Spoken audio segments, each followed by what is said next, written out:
নমস্কার বন্ধুরা, ইনি হলেন আমাদের বাবা রামদাসজি।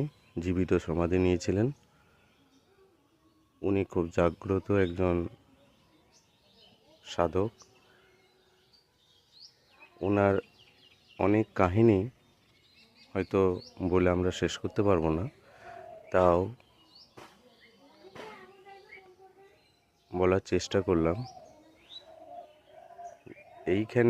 এই স্থানে আমাদের যত বৈষ্ণব, আমার জ্যাঠা দাদু বা ঠাংমা জেঠুমা যারা গত হয়েছেন, তাদের এইখানে সমাধিস্থ করা হয়েছে।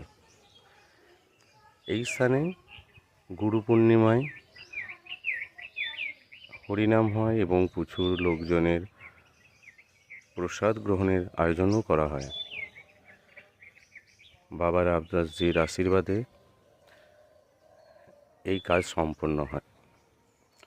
প্রচুর ভক্তজন আসে এখানে তাদের অনেক সমস্যার সম্মুখীন বা রোগ দূরীকরণের জন্য। এই স্থানটা এলে মনের মধ্যে যে শান্তি আসে সেটা ধারণার বাইরে।